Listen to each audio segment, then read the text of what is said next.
આજે આપણે બનાવીશું દૂધીનો નાસ્તો। તો દૂધી શરીર માટે ખૂબ સારી છે, ઠંડકવાળી છે અને બોડીને ડિટોક્સ કરે છે। અઢળક ફાયદા છે દૂધીના, જે તમને ખબર જ છે।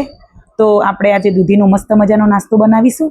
તો 2 મીડિયમ સાઇઝની દૂધી લીધી છે, ધોઈને સરસ સાફ કરીને એની છાલને આપણે ઉતારી લઈશું અને મીડિયમ સાઇઝનું આપણે ગ્રેટર લેવાનું છે, આ પ્રકારનું। તો મીડિયમ સરસ આપણે એને ગ્રેટ કરી લેવાની છે। તમારે જે પ્રમાણે બનાવવું હોય નાસ્તો એ પ્રમાણે તમે એક દૂધીથી પણ બનાવી શકો છો, પણ મેં અહીંયા વધારે ક્વોન્ટિટીમાં બનાવું છું એટલે મેં 2 દૂધીનો ઉપયોગ કર્યો છે। તો અહીંયા દૂધીને સરસ છીણીને આપણે તૈયાર કરી લીધી છે। તો બાકીની પ્રોસેસ કરીશું। આદુ, મરચાં અને લસણ લીધા છે। જો તમે લસણ ના ખાતા હોય તો સ્કીપ પણ કરી શકો છો, એની પેસ્ટ બનાવવાની છે।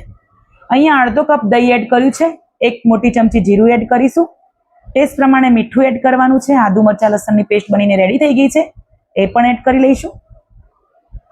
અડધી ચમચી જેવી આપણે હળદર એડ કરીશું, અડધો કપ આપણે લીલા ધાણા એડ કરવાના છે, 1 મોટો કપ આપણે અહીંયા જુવારનો લોટ એડ કરીશું। એટલા માટે આ વસ્તુ આપણી હેલ્ધી છે, કેમ કે જુવારનો લોટ પણ ખાવામાં ઠંડો છે અને દૂધી પણ, તો બંને મળીને ખૂબ અઢળક પ્રમાણમાં શરીરને તાકાત આપે છે, શરીરને ભરપૂર માત્રામાં ઠંડક આપે છે, પેટને હલકું રાખે છે, ઓલ ઓવર બોડી માટે ખૂબ જ હેલ્ધી છે આ નાસ્તો। તો બાળકો માટે, ઉંમરવાળા માણસો માટે તો ખૂબ જ સારું છે। તો એકવાર અવશ્ય બનાવજો, ખાજો અને એન્જોય કરજો। તો તમે જુઓ, થોડું પાણી એડ કરીને આપણે આને મિક્સ કરી લઈશું। આપણે હાંડવાનું બેટર બનાવતા હોય એ પ્રમાણે આ બેટર બનાવીને રેડી કરવાનું છે। તો આપણે એકસાથે પાણી એડ નથી કરવાનું, થોડું પાણી એડ કરીને આપણે બેટર બનાવવાનું છે। તો હું અહીંયાથી થોડું પાણી એડ કરીને બેટરને પતલું કરીશ। અને ખાવામાં તો કોઈ વધારે પડતા આપણે અહીંયા મસાલા પણ એડ નથી કરવાના। મેં અહીંયા લાલ મરચું પણ એડ નથી કર્યું, કેમ કે આપણે અહીંયા લીલા મરચાંનો ઉપયોગ કર્યો છે। જો તમે લીલા મરચાં ના ખાતા હોય તો તમે સ્કીપ પણ કરી શકો છો અને અહીંયા લાલ મરચું પણ એડ કરી શકો છો। આપણે અહીંયા પેન મૂકવાનું છે ગરમ કરવા, અને એમાં 1 જ ચમચી જેટલું ઓઇલ એડ કરીને એને ગ્રીસ કરી લેવાનું છે। અહીંયા આપણે જે બેટર બનાવીને રાખ્યું છે એમાં 1/4 ટીસ્પૂન આપણે સોડા એડ કરીશું, થોડુંક પાણી એડ કરીને એને એક્ટિવેટ કરવાનું છે અને એક જ ડાયરેક્શનમાં આપણે બેટરને મિક્સ કરવાનું છે। સોડા સરસ આપણો મિક્સ થઈ જાય અને આપણું બેટર એકદમ એક્ટિવેટ થઈ જાય અને એકદમ ફ્લફી બની જાય। તો અહીંયા આપણું ઓઇલ પણ સરસ ગરમ થઈ ગયું છે। તો અહીંયા આપણે જેટલું સમાય એટલું આપણે એડ કરવાનું છે અહીંયા બેટરને, અને બહુ પતલું નથી રાખવાનું। અહીંયા આપણે જેવો હાંડવો બનાવતા હોય ને એ ટાઈપની થિકનેસ આપવાની છે। ઉપરથી થોડા તલ એડ કરીશું અને ઢાંકી દઈશું ધીમા ગેસે 2 મિનિટ માટે। તો ઉપરનો ભાગ આપણો જુઓ એકદમ ડ્રાય થઈ ગયો છે અને કૂક થઈ ગયો છે। તો આ સમયે આપણે થોડુંક હજી તેલ એડ કરવાનું છે, કેમ કે આપણે આની સાઈડ ચેન્જ કરીશું। સેમ નીચેની સાઈડ જેટલું આપણે પકાયું છે એટલું ને એટલું આપણે ઉપરની સાઈડ પણ એને પકાવવાનું છે, એટલે થોડુંક આપણે અહીંયા ઓઇલ એડ કરવાનું।